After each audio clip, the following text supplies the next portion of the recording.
Ahí empecé. Bueno, hola, buenos días a todos, a todas los que han asistido a esta pequeña como presentación que hará la ya doctora Paulo Galde. Ella acaba de graduarse de doctorada en la Universidad de Arizona, de Estados Unidos, donde actualmente reside. También, bueno, tiene una larga carrera como arqueóloga en el desierto de Atacama, hizo un minor en en geociencia, ¿cierto? Así se llama. Ahora, como digo, ya acaba de terminar su doctorado y está viendo también posibilidades de insertarse en trabajo, ya sea en Chile o en otro país, pero idealmente le gustaría seguir con su trabajo en los bosques de Atacama y obviamente eso es muy atingente a nuestro núcleo milenio de ecología histórica aplicada para los bosques áridos. Entonces, en ese contexto, la invitamos a colaborar con nosotros y también que nos presente los resultados de su tesis doctoral, que se ¿cómo se llama? Se llama Reconstructing Paleo. ¿Me lo puedes decir tú, Paula, que no la noté entera? Si quieres, puedes presentar la pantalla y ahí tú... eh, ahí creo que te dejé compartir. Ahí está, está en castellano. Reconstruyendo un espacio comunal paleoindígena, vivir bajo los árboles en el desierto de Atacama, 12.000 a 11.000 años antes del presente. Así que muchas gracias, Paula, por despertarte temprano y estar con nosotros hoy día. Esto quedará grabado y nada, te escuchamos atentamente. Así que muchas gracias. Gracias Virginia y Pancha por invitarme a presentar parte de mi tesis, porque es demasiado larga para presentarla entera, pero la parte que pienso que podría ser más atingente para el núcleo milenio, ¿se pronuncia Aforest o A-Forest? A Forest para Estados Unidos, A Forest para Chile, como quieras. Eh, bueno, mi tesis estuvo inspirada como decía Virginia, trabajar tantos años en el desierto de Atacama, especialmente en la Pampa Alta Marugal. Y no solamente yo ni los arqueólogos, sino que también los paleoecólogos que empezaron bajo la tutela de Claudio Latorre, que está aquí, empezamos a encontrar tocones de árboles y en verdad hasta que lo intenté sistematizar con la tesis, sabíamos que estaban ahí y habían como 10 fechas. Entonces, en realidad no sabíamos bien cómo estaban distribuidos con respecto a los sitios arqueológicos, ni si eran todos contemporáneos o si correspondían a otros periodos. Entonces, mi tesis estuvo abocada a entender esta relación espacial y cronológica entre los árboles y los sitios tempranos del desierto de Atacama, específicamente la Pampa del Camargo. Eh, pero antes de ir a los datos arqueológicos, quisiera un poco dar una breve introducción sobre el primer artículo que hice para mi tesis, que fue etnográfico, una revisión etnográfica de literatura, para entender la importancia de los árboles, especialmente para grupos cazadores-recolectores. Nosotros todos somos fanáticos de los árboles acá, me imagino. Sabemos que son importantes para las personas, no solamente en el pasado, sino que hoy en día para las sociedades, y lo han sido por millones de años. Nosotros que, por ejemplo, que habitamos y trabajamos en el desierto, sabemos lo importante que es la sombra de los árboles para poder sobrevivir, y también en las ciudades para estabilizar los suelos. Ahora que está pasando las inundaciones de los ríos, sabemos la importancia de la vegetación para estabilizar los suelos, para regular la temperatura del aire, para limpiar el aire también. Pero a pesar de todo esto, también para congregar gente, ¿cierto? En espacios como que son bonitos ornamentalmente, estéticamente, pero también para congregarnos en parques y cosas así. Pero a pesar de todos estos beneficios que nosotros conocemos como ciudadanos modernos del mundo, en la arqueología de cazadores-recolectores hemos hecho bien poco para entender esta relación entre los seres humanos y los árboles como entidades vivas. Y más que nada lo hemos tratado desde la perspectiva económica de cómo los cazadores-recolectores los explotan y cómo explotan sus partes. Entonces no se considera el árbol como una entidad, sino que más bien como un pedazo de madera que se usó para prender fuego, o cómo se recolectaron las vainas o los frutos para comer, que son cosas que obviamente son importantes y jugaron un rol en la evolución humana, pero también toda esta otra parte que estamos hablando, que nosotros estamos bien familiarizados como seres humanos, no se ha tocado en la arqueología de cazadores-recolectores. Entonces, con mi tesis quería ir más allá de la economía, y esto no significa, quiero aclararlo, porque mucha gente como que se siente atacada.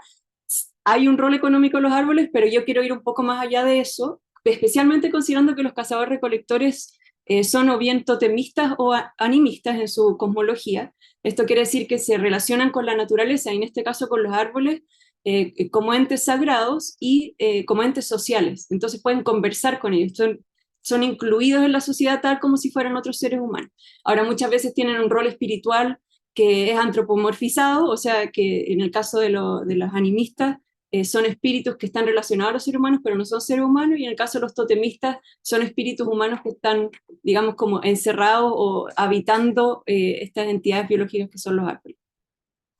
Y si entendemos los árboles desde ese punto de vista, tal como los entendemos para nuestra sociedad hoy, empiezan a tomar otro rol, ¿cierto? Como tienen un rol en el bienestar y en la permanencia del bienestar de las sociedades humanas cazadoras-recolectoras.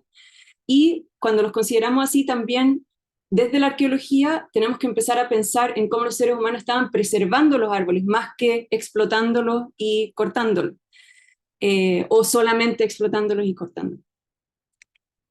Entonces, para explorar esto que se veía como en la teoría antropológica, eh, fui a los datos etnográficos y usé una herramienta online que es súper buena, que se llama, que es parte del Human Relations Area File, World Cultures, y que tiene un montón de etnografías escaneadas, y que uno tiene un motor de búsqueda en donde puede poner las palabras que quiere buscar dentro de esa etnografía. Si hubiera hecho esto leyendo etnografía hubiera sido eterno, pero con esta búsqueda fue súper bueno porque puede hacer las 11 sociedades cazadoras-recolectoras de Sudamérica que estaban presentes en la base de datos, y además agregué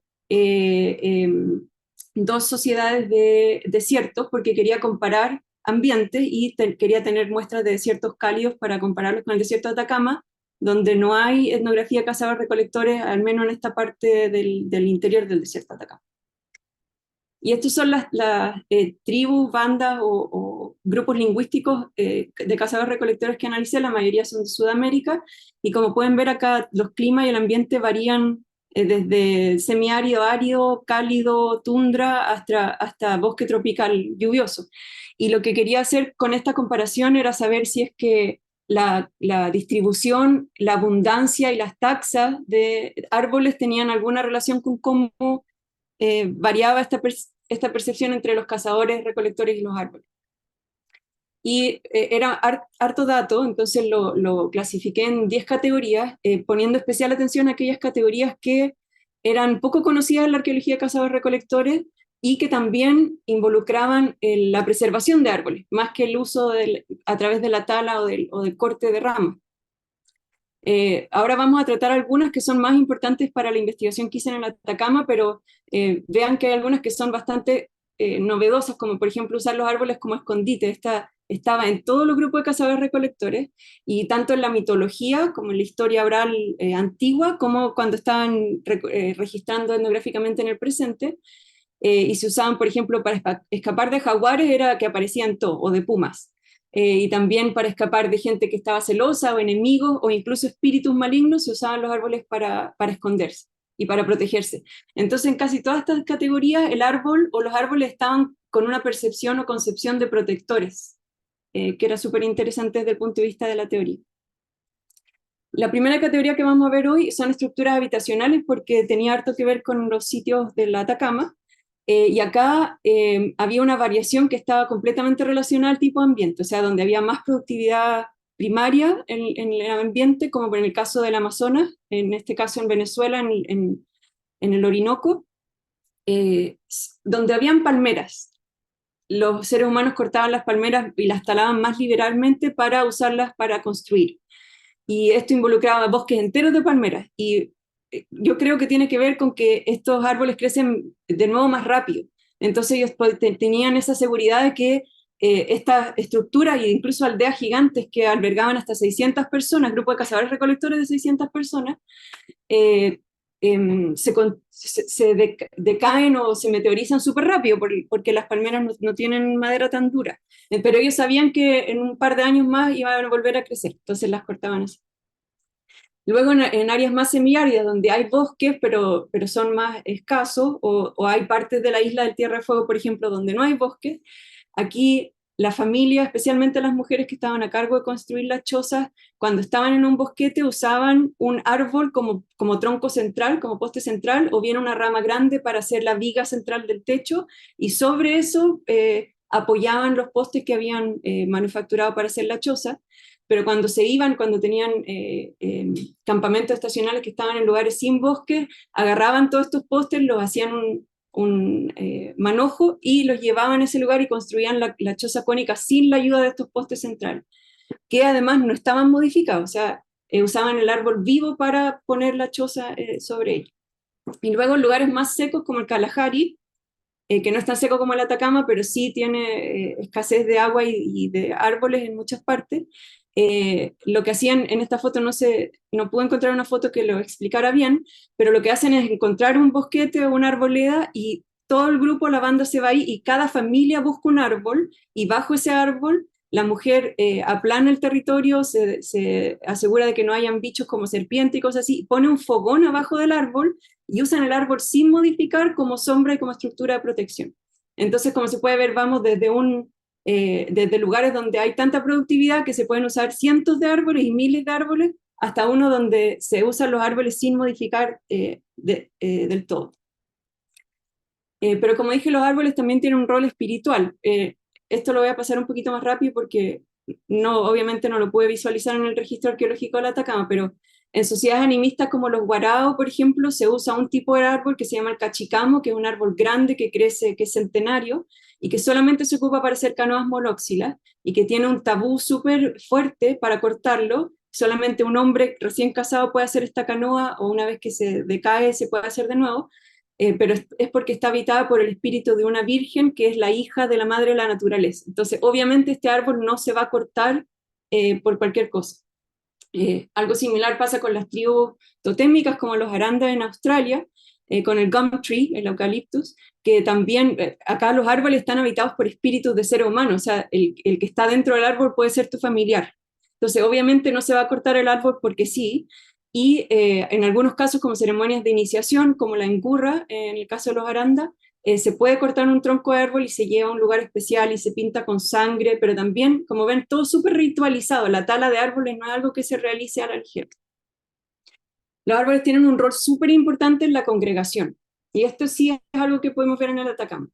En el caso de los Hadza y de los San, se elige un árbol central donde se va a hacer el campamento para, por ejemplo, sostener reuniones, en este caso una moderna con una ONG, pero también en la época etnográfica, en los 60, en los 70, donde estaban empezando a hacer etnografías con ellos, este árbol central se ocupaba para que lo vivieran los solteros hombres, porque cada familia tiene un árbol, pero cuando estás soltero vives en el árbol central, y también para sostener reuniones con visitantes. Y más cercano a nosotros, en Tierra del Fuego, los Selknam también tenían una relación con los árboles súper simbólica a través de la construcción de la choza del Jaín, donde se llevaban y se importaban árboles gigantes al lugar donde se iba a hacer la choza, y cada uno de estos 7 árboles representaba a los ancestros de los 7 lados de la Tierra del Fuego. Y también de recreación y descanso, y en este caso me alegró mucho encontrar a las mujeres en el registro etnográfico. En la arqueología, por ejemplo, los sitios logísticos de cazadores-recolectores siempre son sitios logísticos de caza. En este caso vemos sitios logísticos bajo árboles o arbustos, en los que las mujeres, previo a volver al campamento base, cocinan tubérculos porque hace mucho calor, se ponen bajo la sombra. Las etnógrafas lo relataban con... era como un ambiente súper familiar, donde se hacían muchas bromas, pesadas, se cantaba. Mi gato se acaba de subir al... Em, y esto generaba obviamente un sitio logístico en un lugar donde ya estaban recolectando alimentos. Lo mismo con fiestas y bailes en el campamento se hacían también bajo los árboles. Y ahora vamos al registro arqueológico, con esta inspiración que tenemos desde la etnografía, ¿cierto? A propósito, el término paleo indígena lo estoy tratando de ocupar en vez de paleo indio, porque indio obviamente refiere a personas de la India, y ya está bueno que cambiemos un término que se generó en los 60 y que no tiene relación con los indígenas antiguos de las Américas. Nuestros sitios se encuentran en el núcleo operario del Atacama, la mayoría de ustedes ya lo conocen, así que voy a ir súper rápido acá. Está delineado por esta línea negra. Saben que es lo más hiperárea porque está entre las dos montañas, ¿cierto? Los Andes y la cordillera de la costa. Específicamente nuestros sitios se ubican en la Pampa del Tamarugal Sur. Son 5, pero acá este punto incluye varios sitios en Pampa Ramadita. En realidad ya son como 7 o 8 sitios, pero acá investigamos 5. Ustedes también conocen las siglas. QM representa la quebrada Maní, que está por aquí, y Pampa Ramadita al abanico aluvial de la quebrada Guatacondo. Nuestros sitios todos datan entre 12.800 y 11.200, lo cual coincide con una época de incremento de la lluvia en los Andes, que a la vez creó estos cauces de ríos perennes y la elevación de la napa freática para también expresarse como humedales. Y este periodo se llama KP2, usted ya también lo sabe, entre 12.800 y 9.500. Entonces nuestros sitios, hoy día cuando uno los prospecta lucen así, pero en el pasado, y esta foto se la robé a Claudio, en los cañones o en las quebradas hubieran sido más vegetadas, pero aún los interfluvios, como no llueve directamente en la Pampa del Tamarugal, son hiperáridos. Nuestros sitios están generalmente ubicados en zonas más altas en los abanicos aluviales, en las partes proximales y distales de los abanicos aluviales. Se han preservado por costras de sales que se generan en esta área, pero también por pseudopavimentos del desierto. Gracias a esto no han sido erosionados eólicamente como ha sucedido con otras partes cerca de los sitios. Por ejemplo, en este caso, esta es una terraza aluvial en Quebrada Maní 35, pero esta parte que se ve más baja acá son depósitos de humedales que han sido descubiertos por erosión eólica. Las materias diagnósticas, los artefactos diagnósticos, sin ninguna sorpresa, acá son las puntas de proyectil. Tenemos puntas de proyectil bastante comunes, que son la punta negra, que se dan o que se descubrieron primero más al sur en el Atacama, alrededor del Salar de Punta Negra, de Imilac y también del Salar de Atacama, o sea, tierras del desierto de Atacama, pero más altas. La punta Escalonia, que es un desarrollo local de la Pampa del Tamarugal, que hasta ahora solamente ha sido descrito para el norte de Chile en la Pampa del Tamarugal para sitios tempranos, y si se fijan son bastante parecidas. Esto no es tan extraordinario, las puntas tempranas general, a excepción de la tuina, son triangulares con pedúnculo y con aletas, o sea, no es tan común, pero la diferencia entre estas dos se dan en algunas características tecnológicas del pedúnculo. Y luego tenemos puntas que son clásicas no solamente del desierto de Atacama, sino que de los Andes, de las tierras altas, y no solo de Chile, sino que de Perú y Bolivia, como la Pata Patán.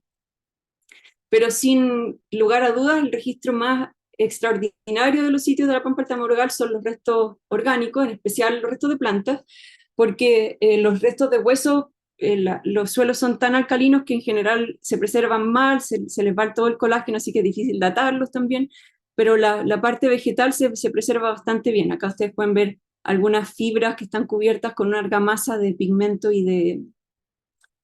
de arcilla. Tenemos esta famosa parte de la astil de Atlatl, que fue, algunos piensan cortado, otros roto, estacas de madera que han sido aguzadas y conchas que han sido traídas desde el Pacífico para usar como ornamento. También tenemos cordelería, tanto de animal como de fibra vegetal, y esta madera de ceiba que fue traída desde Allende los Andes, probablemente unos 600 kilómetros desde los sitios que estamos investigando.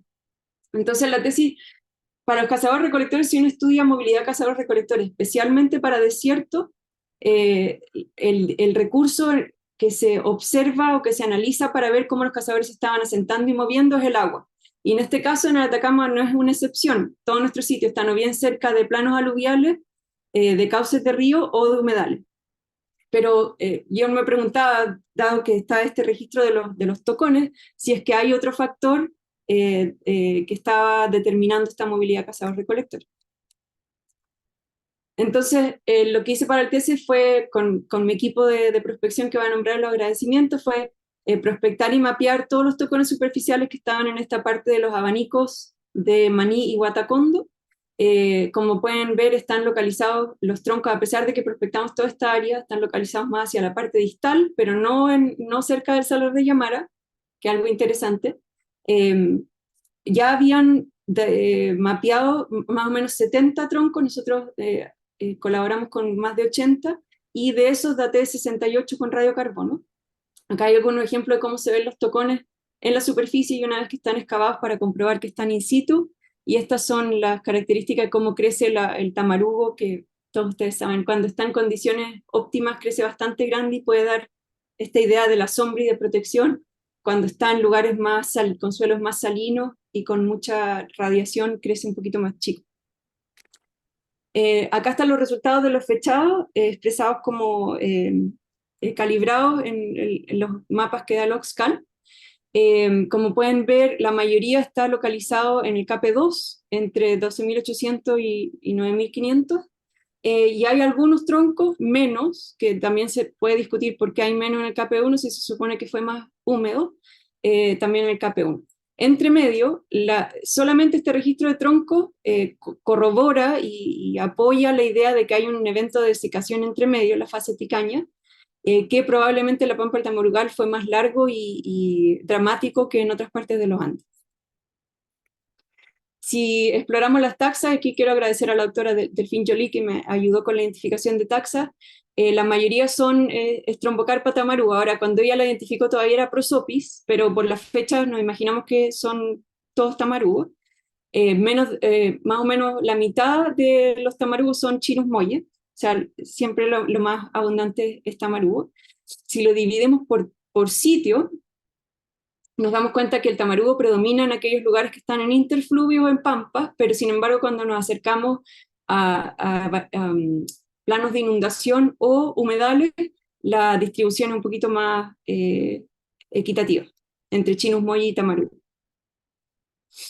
Si ahora analizamos ahora los datos arqueológicos, con los fechados que hice para mi tesis más los que ya existían para los proyectos, tenemos 81 fechados en una variedad bastante grande de materialidad arqueológica, y nuevamente la mayoría de las fechas se ubica en el KP2. Ahora, hay algunas fechas en el KP1, esto ya lo sabíamos desde que Brahman y 12, y esas fechas están incluidas acá, pero ya Delphine Joly había establecido que las maderas que estaban usadas como carbones que eran del KP1 tenían algunas diferencias anatómicas estructurales que podían indicar que eran subfósiles. Yo no hice este análisis para los carbones que están acá, pero todas las fechas que son del KP1 son de carbones. Entonces, lo que yo pienso es que la gente estaba utilizando esta madera subfósil como una estrategia económica para no cortar árboles y en lugares donde no habían árboles.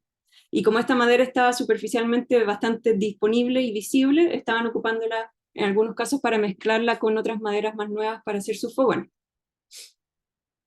Entonces, si consideramos solamente las fechas KP2, que son las que se supone son de ocupación humana efectiva, y hacemos modelos de fase con estadística bayesiana, en este caso en el programa Oxcal, lo único que encontré diferente de lo que hizo la Eugenia Galló anteriormente fue que hay una fase que se separa bastante de lo demás, que tiene menos fechas y que solamente está representada con seguridad en Quebrada y 12, que tendería a pensar que es una fase de exploración de la Pampa del Tamarugal.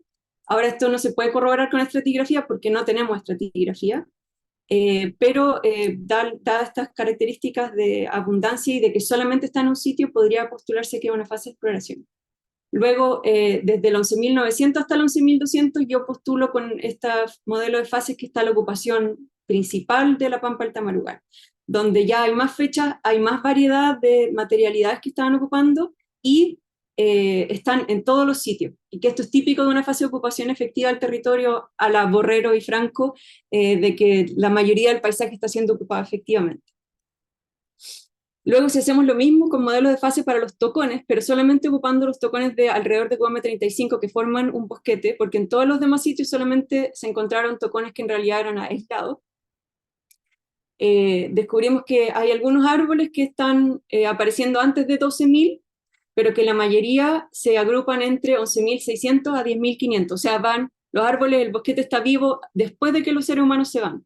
Pero hay un periodo, si es que miran al gráfico acá abajo, donde está la distribución de probabilidades de las fechas, acá están los sitios, y acá están todos los árboles, y acá está el bosquete. Hay más o menos 400 años en que el bosque del QM35 y los seres humanos en la Pampa del Tamarugal estaban coexistiendo. Ahora, la mayoría de estas fechas, 68 fechas de las 77 que hice, son de la corteza de los árboles, entonces está indicando cuando se murió el árbol. Hice 8 fechas que en el mismo árbol, en el centro y en la corteza, y todos estos árboles son centenarios. Entonces, sumado a esto, que hay un Strombocarpa tamarugo que me dio que vivió más o menos 600 años, y datos históricos, por ejemplo, Rivera nombra un tamarugo que vivió 400 en época histórica, podríamos pensar que esta coexistencia entre los árboles y los seres humanos va unos siglos más atrás. Un pequeño estudio antrocológico que hicimos en los sitios PR7 y PR5 indica que en PR7 esto es adentro de un fogón preparado y afuera, la mayoría de nuevos Chinus molle. La Delfín ya había estudiado QM12 y también había descubierto que la mayoría de los carbones era Chinus molle. En este caso, en QM12 está mezclado con Morella pavonis. Nosotros no encontramos esto. Y en PR5, el único sitio donde predomina el Strombocarpa tamarugo, pero yo hice una reconstrucción que no incluye acá del paleoambiental local de los sitios, y este sitio acá es una plano aluvial, pero poco vegetado. De hecho, los carbonatos y la materia orgánica eran nulos. Entonces, lo que yo pienso es que estas personas no tenían árboles disponibles para hacer su fogón, entonces ocuparon madera subfósil. Y de hecho, las fechas del PR5 son todas del KP1, de los carbones. Y lo mismo pasa con los artefactos, aunque acá no hay nada estadístico porque son 5, pero ninguno es de Prosopis de Strombocarpa tamarugo. Son la mayoría de Scinus molle, en este caso este parece que es una caña, y las maderas importadas tampoco son Prosopis. Finalmente, si hacemos una correlación espacial también, además de cronológica, en el sitio QM35 vemos que en rojo están los líticos y huesos superficiales y en verde los arbolitos, y vemos que en el QM35 coinciden espacialmente casi perfectamente. En el QM32, que está a 1 kilómetro al sur, claro, al sureste, también hay algo de esta misma correlación, pero menos porque hay menos árboles. Pero lo entretenido de esta parte de acá es que en QM35 y 32 hay distintas materialidades. Entonces en el 35 tenemos que estar las puntas de Escalonia, que son locales de la PDT, y en el QM32 que está cerca no están. Y más allá, en el QM32 hay una mezcla súper bonita que es única al QM32, que hay harto bifacial, pero también hay harto unifacial lítico. Y son unifaciales que no son las típicas, le hago un poco de retoque, sino que son unifaciales profundos.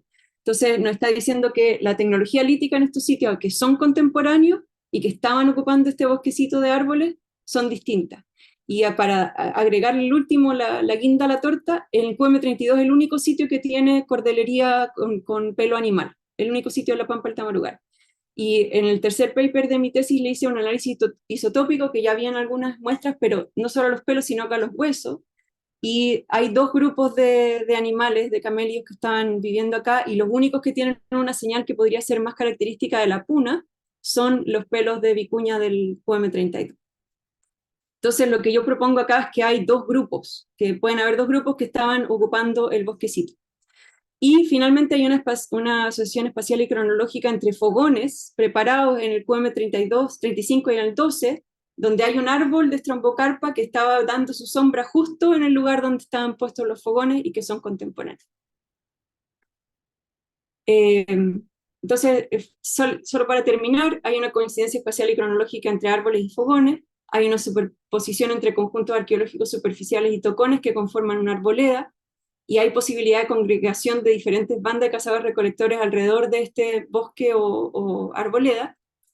Strombocarpa tamarugo fue y es la especie más común de árbol en la Pampa tamarugal, pero fue utilizada muy poco como materia prima, y por lo tanto yo postulo que los habitantes tempranos de la PDT evitaron talar esta especie para incorporarla como parte del paisaje, con esta inspiración que tenemos de la etnografía para hacer sus campamentos residenciales alrededor de estos árboles.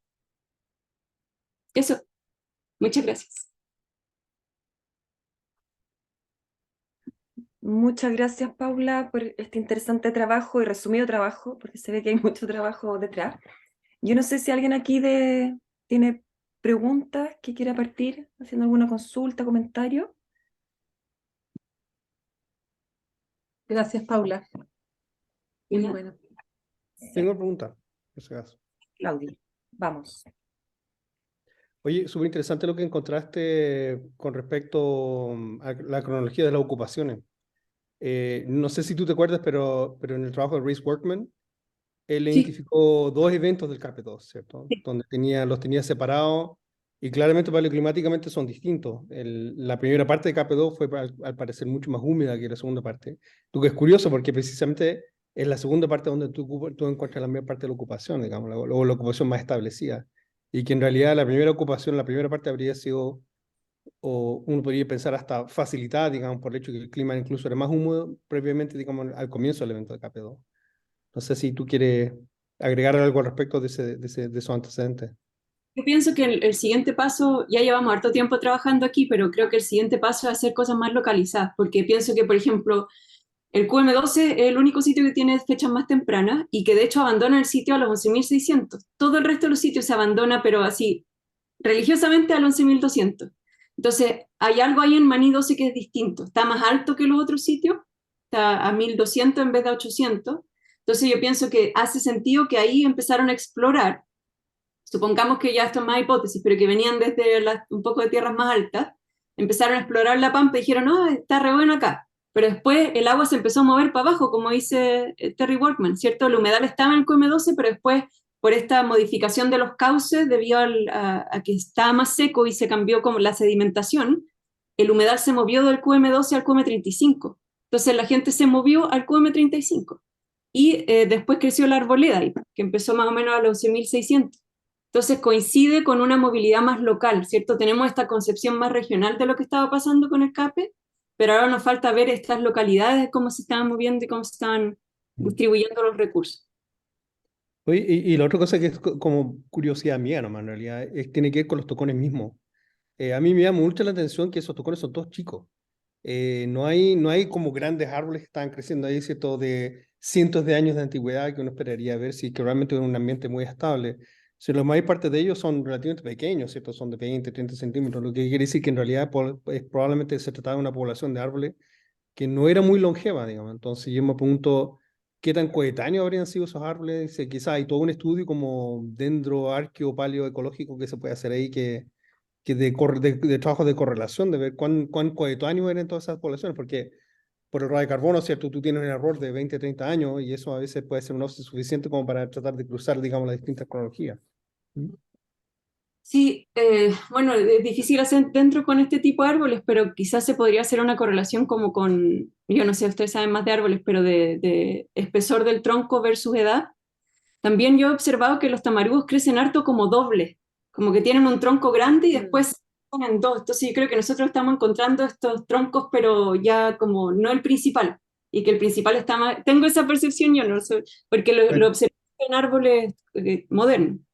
Sí, porque igual estás trabajando con paisajes que están muy deflacionados, entonces es como, también me hago miles de preguntas con respecto al seco de preservación, de que por qué justamente estos árboles están ahí y no están en otras partes, quizás en otra parte todavía están enterrados, entonces es posiblemente por eso que también tengamos esa distribución.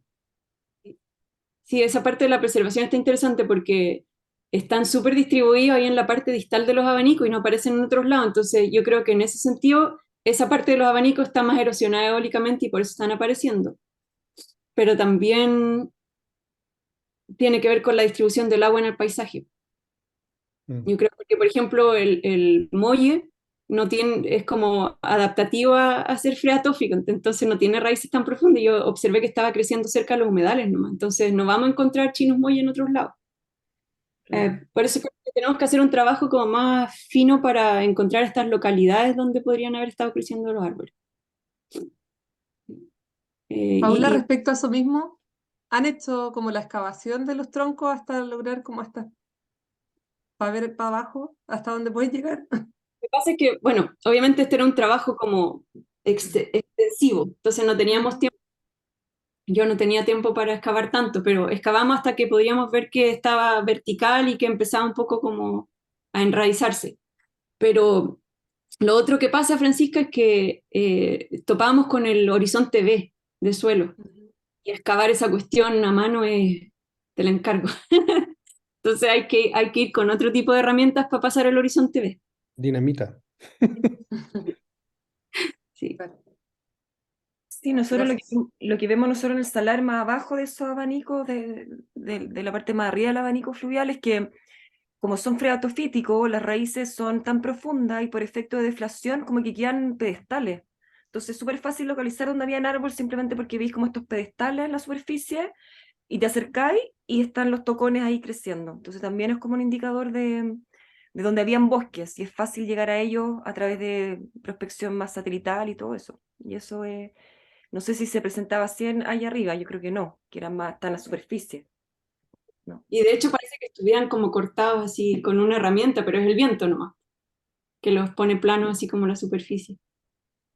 Y Pero no, sí, ese es como, yo creo que hay distinta preservación arriba versus abajo, y eso también hay que como mirarlo más en detalle, como para empezar a encontrar todas las secuencias y entender bien también la cronología de estos bosques, como en distintos lugares ahí de La Pampa. Y lo otro que yo te quería preguntar es, ¿viste etnografía chaqueña sobre los bosques? Porque yo, sí,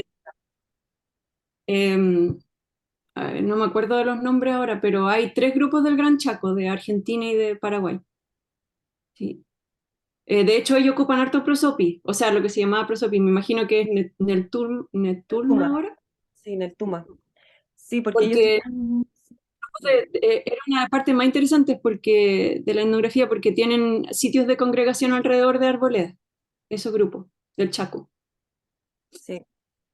Y también hacer alusión a los espíritus que habitan estos árboles, que muchas veces también son negativos, no siempre son como seres positivos, a veces son como espíritus que te pueden como estar acechando. Entonces, claro, yo he leído varias etnografías chaqueñas para entender mejor estas interrelaciones que hoy día no podemos ver, pero yo creo que son un buen referente, y también en términos de culinaria y cosas de ese tipo que hoy en día también en el Atacama queda re poquito. Entonces, esos Pero grupos fíjate, eh, lo que yo me fijé con respecto a los espíritus, que esta es una parte que a mí me gusta harto, que cuando son negativos no son espíritus del árbol, sino que son espíritus que se esconden detrás de los árboles. No sé si tú te fijaste en eso.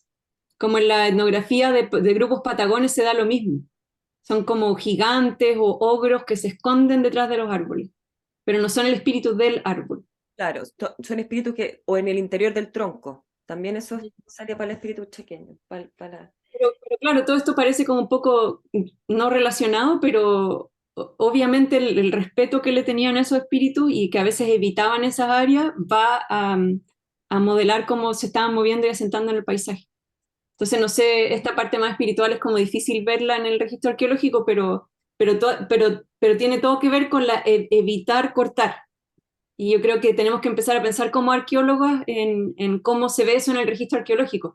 En el caso del Atacama era más fácil por la preservación, porque tenemos todos los troncos de los árboles que están preservados, entonces con una simple distribución de taxa y de lo que están usando como carbón, se puede ver la relación, si se está usando o no, ¿cachai? Pero en otros sitios donde no están los tocones va a ser más difícil establecer, evitar usar o preservar. claro. Y en ese sentido, las secuencias de cadenas operativas líticas, ¿tú las viste? ¿Batalla de madera, algo así? Mira, O... lo que pasa es que no me quería meter, en el proyecto ya hay gente que estaba trabajando con lítico, entonces no me quise como inmiscuir ahí. Pero sí miré los líticos y es súper interesante que en el QM35, que es donde está el bosque, es donde hay más líticos pesados que podrían ser interpretados como chopper o chopping tool o hachas. Y en otros sitios todas las cosas que son como para trabajar madera son más chiquititas, como raspadores, raderas, cóncavos, como muescas. Aparecen en otros sitios, pero más chiquititos, como ya para trabajar el mismo artefacto, pero no para cortar ramas. Y eso solamente, esos líticos solamente aparecen en el QM35. Mm, sí, eso es algo que ahora le vamos a poner ojo, como a las cadenas operativas de estas procesamiento de maderas. Ujú. Yo no sé Y si... el Willy había encontrado hartas virutas también en el QM32, virutas de madera. Eso tampoco lo vi, el QM32 ya está cerrado, así que no lo puedes cavar de nuevo. Pero, pero sí, ahí también había parte del procesamiento de madera en sí. Sí, de eso se entiende bien poco hasta la fecha, todo lo que es procesamiento de madera, cuáles son, porque nosotros vamos a ocupar como proxy directo quizás tocones, restos de árboles, pero indirecto todo lo que son las tallas líticas, y tratar también de por ahí indagar donde habían bosques que quizás ya no están presentes, que cuesta más buscarlo. Y eso también quizás es una forma de entender cómo se están procesando estos bosques, porque si realmente tení que no son herramientas tan grandes o tan pesadas, probablemente son para ramas y no para tumbar un árbol entero, que es probablemente algo que no estaban haciendo en vista de O los... quizás con quema, porque hay hartos troncos que estaban quemados, pero uno no sabe si son parte de los cazadores de leña de la época del salitre o si eran los mismos cazadores recolectores. Sí, pues ahí también tenía un palinsecto importante. Sí, eso también Lo como... otro que que con análisis de suelo intenté ver si habían diferencias en suelo entre los suelos que estaban ocupados por seres humanos, los que estaban en la arboleda, los que estaban alrededor de árboles que son aislados en el paisaje. Con los árboles aislados en el paisaje no encontré muchas diferencias isotópicas o de cantidad de materia orgánica o carbonato en los suelos. Y en la arboleda, como está dentro del humedal, es más difícil decir, esto es efecto del crecimiento del árbol y modificación del suelo por el árbol o por el humedal mismo. Pero quizás también es una avenida a seguir investigando cómo estos árboles que son fijadores de nitrógeno, que son más o menos únicos de la pampa del Tamarugal, en esta abundancia, en esta distribución, pueden estar afectando los suelos, porque si uno descubre un patrón, también podrías ver dónde estaban los árboles sin los árboles. Claro, a nivel de nitrógeno. Sí. Que como tu paper, Pancha, me sirvió harto, el del 2016. Bueno, su paper también está el Matías. Porque hay súper poco nitrógeno. Acá la gente que hizo el análisis estaba desesperada, así ya no hay tan poco que no podemos ver, pero Sí. no había mucha modificación con respecto a otros suelos. O sea, ¿podría ser o no? Paula, Dale. Paula, una pregunta. ¿Cuánta materia orgánica hay en los suelos en promedio, en porcentaje? ¿Te recuerdas? Varía súper, así, mucho con respecto a si es humedal o no. Los únicos suelos que tienen harta materia orgánica son los que están en el humedal o bien cerca de, que va entre más o menos 6% hasta 15%. Sí. De hecho, el suelo que feché del humedal tenía como 8 o 9. Y claro, ahí la materia orgánica salió súper bien para fechar. En otros suelos era imposible. Tienen 2, 1, 0 punto algo. Sí. Hoy estaba pensando, puede que sea una tontera. Estos árboles se alimentan de agua subterránea. ¿Esa agua subterránea no puede afectar de cierta manera la datación de radiocarbono?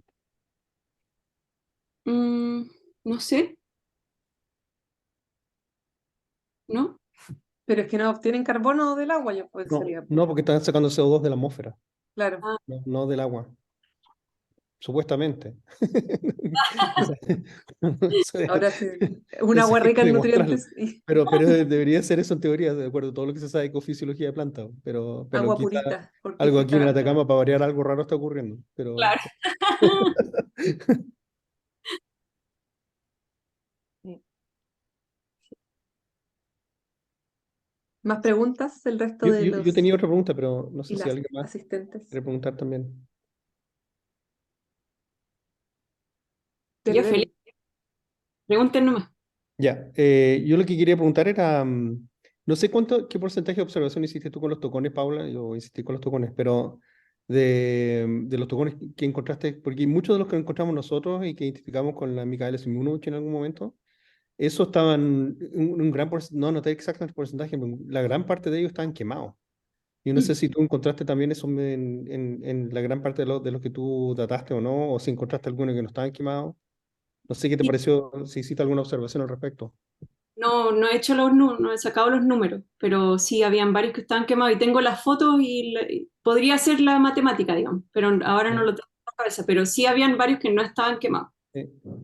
Lo pregunto porque eso también enlaza con otra hipótesis que estaban dando vuelta acerca de un meteorito. No sé si tú lo has visto. Acá mi advisor odia esa cuestión del meteorito. Sí, bienvenido al club.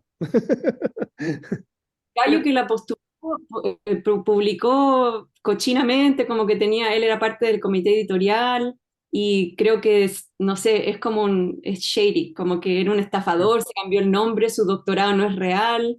Sí. Entonces, además la parte de los sedimentos y de los metales que él dice que son correspondientes al meteorito no tiene ningún sentido, son metales que están naturalmente en la superficie de la Tierra. Las fechas Sí. también. El punto es que hay un trabajo acá del grupo Serna-Geomin con, no me acuerdo el primer nombre, era un paper de Schulze tal que está en Geology, donde ellos utilizan una serie de indicadores de temperatura alta para explicar los famosos vidrios de pica. Sí. Entonces, lo que ellos llaman vidrios de pica, ¿cierto? Pero nosotros sabemos que esos vidrios están en toda la Pampa Tamburucal. Son como, es algo que es bien abundante desde ya prácticamente del río Loa hasta Pozo Almonte. ¿Y cuál Entonces, esos vidrios, digamos, es la corriente em, de cómo se formaron? Porque yo me quedé en que eran fulguritas. claro, es que por eso te digo que hay una pelea enorme ahora en la literatura acerca de cómo se formaron esos vidrios y de cuándo datan, ¿cierto? Entonces, hay una hipótesis que, como te decía, está encabezada por este tipo de Bio Schultz, con Nico Blanco, con el Andy Tomlinson de Sena Mm. Gemin, Ah, sí, sí, vi donde, ese donde ellos básicamente están diciendo que fue una especie de airburst, de cometa, ¿cierto? Que estalló sobre el lugar y que básicamente fundió las tufas que estaban en toda esa superficie y formando los vidrios de pica. Pero yo creo que es una hipótesis que no encaja con una cantidad enorme de datos, que precisamente son los que publicamos con en el Pierre Kropek en ese paper que tenemos, que por eso te hemos gustado por las quemas, porque en realidad hay una hipótesis dando vuelta que posiblemente se producen esos vidrios simplemente porque estos humedales al final del Pleistoceno, cuando la napa freática cayó, ¿cierto? Esos humedales simplemente se secaron y al secarse, ¿cierto? Queda toda esta biomasa muerta en pie que se incinera con un fósforo. Entonces, y eso podría generar temperaturas suficientemente altas como para generar su incendio y formar esos vidrios. Mira, yo no sé mucho de la ciencia de los meteoritos, pero al menos de la parte humana, no pareciera que los seres humanos se vieran afectados por un evento catastrófico. Al menos desde la arqueología no pareciera. En este caso, Sí, pues quizás se verían otros proxies también, se verían en otros lugares, o en otras, sí. parece hay una correlación hasta ahora más fuerte, más sólida entre que abandonar un sitio y la carencia de agua, y por lo tanto, de planta y de animales, pero más que una explosión, sí. Y yo, lo otro, Yo creo que es algo que tenemos que tener, porque ese debate sigue en pie, entonces yo creo que es algo que tenemos que tener en cuenta también, porque no creo que hay mucha gente que todavía está muy, o sea, yo estuve en la Sociedad Geológica el año pasado y vi un par de trabajos, digamos, sobre los vidrios de pica, donde claramente están haciendo alusión a este famoso airburst, a este meteorito como una explicación de esos vidrios. Así que yo creo que ahí hay un campo fértil todavía que se puede seguir investigando. Está todo relacionado ahí. Pero la fecha no está tan clara, ¿no? Es que ese es el punto, porque ellos, según ellos, datan todo esto como entre el KP1 y el KP2, básicamente. Mm. Como el Pero comienzo del la fecha del KP2. meteorito es de 12.8. Exactamente, como justo el comienzo del KP2. De acuerdo a los virus a la fecha que ellos tienen datado. Pero si tú miras las fechas donde la están sacando y todo, te das cuenta que ese no es el único lugar donde hay vidrio. Si uno le usara los mismos criterios para datar vidrio en otras partes, llegaría a otras fechas. Ese es el punto que estoy diciendo. Entonces no es algo que se puede explicar con un solo evento. Entonces uno de ahí tiene que aludir o empezar a invocar múltiples cometas en distintos tiempos, y ahí es donde la explicación se vuelve bastante más iffy. Bueno, y en Pilauco también atribuyen este meteorito. Sin embargo, cuando uno ve las fechas, la tasa de sedimentación son no sé cuánto, varios decenas de centímetros. Sin embargo, ellos encuentran el pic de estos elementos en un puro centímetro. Entonces, también ahí no hay algo que estratigráficamente no calce. Ujú. sí. Sí, también, yo también para ya ir cerrando, no sé si alguien más tiene preguntas, alguien más del grupo. No, yo te quería preguntar, a mí no sé si tú revisaste hojarasca, no alcanzaste a revisar la hojarasca de sus sitios, las que tenían, porque Quebrada Maní tenía. No, eso es el trabajo que hizo la Kena, yo me fijé solamente en los... Sí. Sí, porque también ahí hay como, yo todavía estoy en la duda, a pesar que todos los fechados OMS salen que en el TUMA ahora es mucho más tardío, que se te empieza a aparecer 3000, 2000 antes del presente. Igual, claro, como tenemos esto de repente vacío, sí sé que aparecen semillas de tamarugo, pero, y que la histología también es complicada para Prosopis, o sea, la misma Delfín Joly pone Prosopis SPP. Entonces, bueno, yo creo que ahí quizás también hay que hacer como trabajo más dirigido, no solamente a los tocones, sino tratar de complementar con las distintas especies que existían en la taxonomía más fina a través de hojarasca y otros frutos.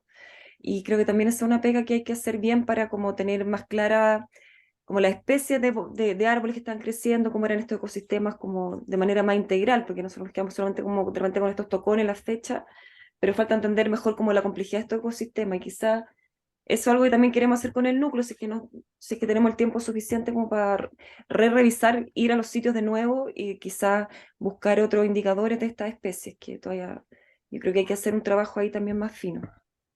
Ujú. Sí, de todas maneras. Paula, hay también tocones como enterrados que hubiesen sido como vigas de... Eh, cómo los distingues así como a simple vista? bueno, la tesis estuvo centrada en cosas que se veían en la superficie, porque obviamente cuando uno va prospectando en terrenos tan grandes, no Mm, podéis, y con herramientas como sonar y cosas así, no funciona bien con los... Pero no hemos encontrado troncos enterrados en sitios, pero sí hemos encontrado estacas. ujú. Estaban ocupando madera como para hacer estructuras, pero es solamente en el QM12, que es el que está más arriba. Y esas estacas no son de Prosopis, son de Chinus Moy. Ujú. Hemos encontrado troncos enterrados. Hasta ahora excavando así como en un sitio, no. Son todos los que hemos visto están en superficie. Sí, pues una buena manera de saber si son bosques que están siendo ocupados vivos o muertos, pero claro, ahí hay que ponerse a excavar hasta llegar a las raíces, depende del estado de preservación. Claro, por eso tengo como esa duda, como con la excavación, como con qué pasa con, más abajo con estos troncos. Sí, sí. Bueno, los fechados de radiocarbono, aunque no son tan precisos, las fechas igual dan que hay una coincidencia entre árboles vivos y ser humano. O sea, yo no tengo duda con eso. Sí, los árboles en general parecen ser un poco más tardíos que las ocupaciones, pero igual hay un momento de coincidencia entre árbol vivo y seres humanos. Ujú. Sí. Y ya como para ir cerrando, ¿cómo te veis tú, ya si tuvieras que hacer, qué pregunta es la que te gustaría seguir desarrollando dentro de esta temática? Si pudieras hacer una investigación pequeñita como un postdoc, ¿qué es lo que te gustaría resolver así? Quizás dentro del núcleo también, que nosotros podríamos como apoyar esa investigación, algo que te quedó pendiente o que sentís que es relevante. Me gustaría ver en otras áreas de abanico aluvial y en la Pampa del Tamarugal si es que podemos encontrar otros bosquecitos así. Yo sé que hay uno en La Tirana, pero lo feché y es arcaico temprano, y de hecho los líticos también son arcaico temprano. Porque me gustaría explorar esta como relación entre movilidad, como abandonar sitios y cambio climático, a nivel como a escala local, ya no a escala regional, así como KP2, ¿cachai? Como si no, más como esta quebrada estaba activa en este momento y creó un humedal acá, entonces acá se asentaron, ¿cachai? Como que hasta ahora hay solamente un bosquecillo que hemos descubierto y todo el resto son árboles aislados. Y yo Mm. estoy segura que, viendo la etnografía, que los cazadores-recolectores en los desiertos se movían y establecían sus sitios residenciales basados en donde estaban los árboles, no solamente el agua. Porque hay dos recursos que son inamovibles, muy pesados para mover y que por lo tanto tú no podías establecer tus campamentos lejos de ellos. La leña, los árboles como estructura para habitación y el agua. Claro. Entonces, esos dos elementos tienen que estar cerca de los campamentos residenciales. Y no puede ser que haya habido solamente este bosquecito ahí en QM35.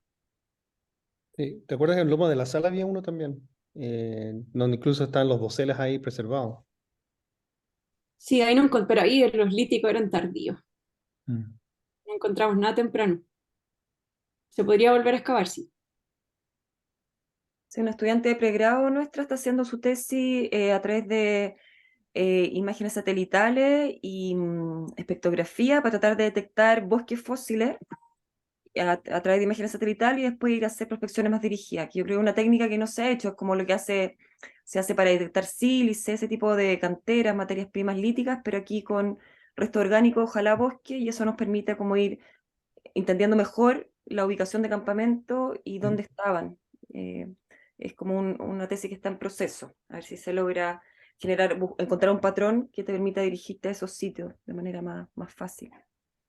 Y lo otro que se podría explorar es la diferencia entre KP1 y KP2, porque se supone por todos los proxy ambientales que el KP1 fue más húmedo. Y de hecho, hasta en La Pampa, o sea, las partes como de... Se supone que en el KP1 hasta había unas lagunas ahí en Yamara. Pero los árboles son mucho más escasos, entonces es solamente una cosa de preservación, de erosión eólica que solamente ha tapado KP2 o estamos buscando en los lugares incorrectos los KP1. La otra hipótesis que me dijo Jake Wade en la defensa es que quizás hacía más frío en el KP1 y que por eso no estaban creciendo tantos árboles, pero yo no sé reconstrucciones de temperatura para Pampa el Tamarugal. Para esa época no sé No si... hay, no hay en Sudamérica. Son como muy escasos para toda Sudamérica, así que menos para la Pampa de Tamarugal. Son todos de... Lo que él decía es que el KP1 fue más húmedo no solamente por los frentes de convergencia, sino que porque hacía más frío, entonces se evaporaba menos el agua. Y por eso el lago era más grande en el altiplano y todo. Entonces que este frío podría haber estado disminuyendo o evitando el crecimiento de estos árboles que están más acostumbrados al calor. Podría ser. O Pero sea, hay pero igual las temperaturas, o sea, es algo que no varía como tan localmente. Igual se pueden como estimar de las variaciones, como de las ideas de variaciones de temperaturas que hay como para Chile, ¿o no? No sé. Como que yo pensaría que igual probablemente había, no sé cuántos son, como 5 grados menos, 8 grados menos. sí. Muchos. Habría que ver ahí tal vez como la fisiología del árbol. El Felipe Karevich, que es otro investigador del núcleo, ha estado estudiando harto como la fisiología de estos árboles. Entonces tal vez podríamos preguntarle un poco qué sabe él o qué ha visto él respecto a su tolerancia al frío. Ujú. Porque todo lo que yo he leído del tamarugo tiene más que ver con su resistencia a la hipersalinidad de los suelos, Claro. cómo reduce la pérdida de agua a través de evaporación por ciertas técnicas con las hojas y qué sé yo, pero es todo con respecto a su resiliencia, pero no... pero piensen que hay una población muy saludable de tamarugos que está a 2.500 metros de altura ahí en Cerro de Mm, Atacama. Y no tiene Sí. ningún problema con el frío. Y ahí hacen 10 sí. grados menos, ¿te fijas? Porque está casi 1.000 metros, más de 1.000 metros sobre la Pampa de Tamarugal. También. Y Entonces, no es por frío que van a ser sacados de ahí. ¿Mm? igual se mantiene la pregunta, ¿por qué en el KP1 encontramos menos árboles? Sí. Es interesante seguir explorando Al eso. menos tamarugos no, pero otros árboles sí. De todos los que yo feché, 11 eran del KP1. Mm. Claro. Bastante menos. O puede ser que la misma humedad lo hizo perecer antes y que se preservaron menos. También podría ser algo así. No sé. Sí, a mí Hay lo que que explorar. yo lo que me tiene más metida es el silencio arqueológico, el silencio boscoso también del 8000, dónde se fueron todas esas poblaciones, porque pensando que el tamarugo es endémico y mucho de el género trombocarpa endémico, esas poblaciones tienen que haber persistido en algún lugar. Pues. Entonces ahí es como buscar la aguja en el pajar para entender mejor como esta secuencia a largo plazo de estos bosques o a larga escala, no tener estas ventanas tan distanciadas que es como KP2 y después se salta al formativo, ¿cachai? Como que faltan todos esos intervalos que me gustaría verlos mejor y eso es lo que vamos a Sí, ir a buscar ahora un poquito.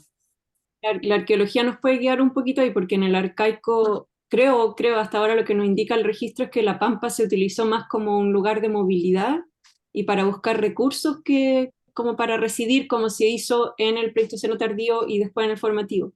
Mm, Porque los sitios que encontramos donde hay persistencia de ocupación, por ejemplo, Chipana es el único sitio de nosotros que tiene fechas más tardías y que tiene fechas del arcaico. Y es porque es una cantera. Entonces la gente, nosotros sabemos por el sílice pampino, la gente siguió volviendo desde la costa a la pampa a recolectar materia prima, pero ya no eran ocupaciones residenciales permanentes o estacionales permanentes como las que vemos en el Pleistoceno tardío. claro, probablemente Pero eso. sí, Mm, sí. Sí, por eso ahí la apuesta es como encontrar talleres para procesar madera, que probablemente los costeros, los prepuneños bajaban a buscar. Claro, y quizá ahí puedes encontrar como asociaciones que son más del Oroceno medio, algo así con este fin logístico. Pero bueno, es complicado pillarlo. Estamos tratando de, claro, hacer cotas de los palihumedales, donde podrían estar ubicados, pero a ver si le damos al clavo. Vamos a ver. Eso, pues yo no sé si alguien más quiere comentar algo, decir algo, ya siendo las 10. ¿Qué hora es? Sí, las 10. ¿No? ¿Nadie? ¿Estamos?